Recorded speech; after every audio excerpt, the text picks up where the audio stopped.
पंछी बोला चार पहर। पुराने समय की बात है। एक राजा था, वह बड़ा समझदार था और हर नई बात को जानने को इच्छुक रहता था। उसके महल के आंगन में एक बकौली का पेड़ था। रात को रोज नियम से एक पक्षी उस पेड़ पर आकर बैठता और रात के चारों पहरों के लिए अलग अलग चार तरह की बातें करता। पहले पहर में कहता, किस्मुख दूध पिलाऊं, किस्मुख दूध पिलाऊं। दूसरा पहर लगते बोलता, ऐसा कहूँ न दीख, ऐसा कहूँ न दीख। जब तीसरा पहर आता तो कहने लगा, अब हम करबू का, अब हम करबू का। जब चौथा पहर शुरू होता तो वह कहता, सब बामन मर जाएं, सब बामन मर जाएं। राजा रोज रात को जाकर पक्षी के मुख से चारों पहरों की चार अलग अलग बातें सुनता, सोचता पक्षी क्या कहता है, पर उसकी समझ में कुछ न आता। राजा की चिंता बढ़ती गई।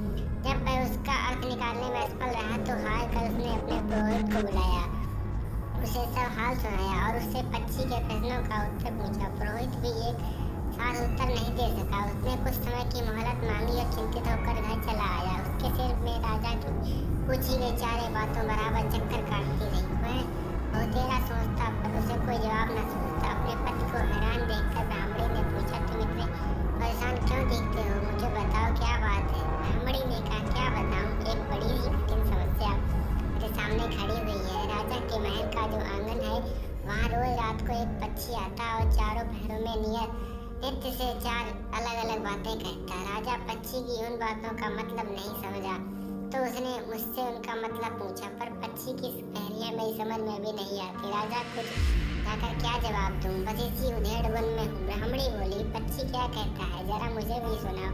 ब्राह्मणी ने चारों पहरों की चारों बातें कह सुनाई। सुनकर ब्राह्मणी बोली, वाह, यह कौन कठिन बात है, इसका उत्तर तो मैं दे सकती हूँ। चिंता मत करो, जाओ राजा से जाकर कह दो कि पक्षी की बातों का मतलब मैं बताऊंगी। ब्राह्मण राजा के महल में गया और बोला, महाराज, आप जो पक्षी के प्रश्नों के उत्तर जानना चाहते हैं उनकी मेरी स्त्री बता सकती है। पुरोहित की बात सुनकर राजा ने उसकी स्त्री को बुलाने के लिए पालकी भेजी। ब्राह्मणी आ गई। राजा रानी ने उसे अंदर बिठाया। रात हुई। पहले पहर का पक्षी बोला, किस्मुख दूध पिलाऊं, किस्मुख दूध पिलाऊं। राजा ने कहा, पंडितानी सुन रही हो पक्षी क्या बोलता है? वह बोली, हाँ महाराज सुन रही हूँ, वह अधगत वाट कहता है। राजा ने पूछा, अधगत वाट कैसी?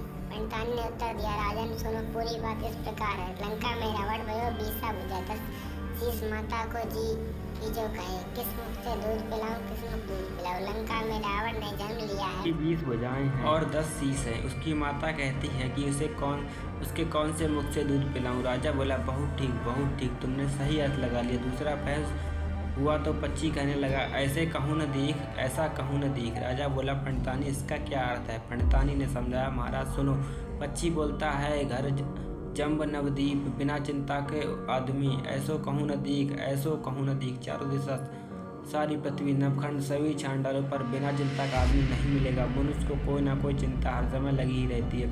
कहिए महाराज, सच है या नहीं? राजा बोला, तुम ठीक कहती हो। तीसरा पहर लगा तो पक्षी ने रोज की तरह फिर बोला, अब हम करबूं का, अब हम करबूं का। ब्राह्मणी राजा से बोली, महाराज इसका मर्म भी मैं आपको बतला देती हूँ, सुनिए। 5 वर्ष की कन्या 60 दही ब्याहे, बैठी करम बसूरती, अब हम करबूं का, अब हम करबूं का। 5 वर्ष की कन्या को 60 वर्ष के बूढ़े के गले बांध दो तो बेचारी अपना कर्म पीट कर यही कहेगी, अब हम करबूं का, अब हम करबूं का। सही है ना महाराज? राजा बोला, पंडितानी तुम्हारी यह बात भी सही लगी।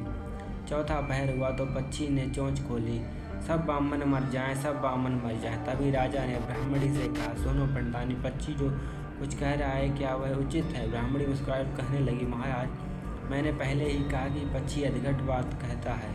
वह तो ऐसे सब ब्राह्मणों के मरने की बात कहता है। विश्वास संगत जो करे, सुरा मांस जो खाए, बिना सपने भोजन करे, वैसा बामन मर जाए, वैसा बामन मर जाए। जो ब्राह्मणी वैसा की संपत्ति करते हैं, सुरा और मांस का सेवन करते हैं और बिना स्नान किए भोजन करते हैं, ऐसे सब ब्राह्मणों का मर जाना ही उचित है।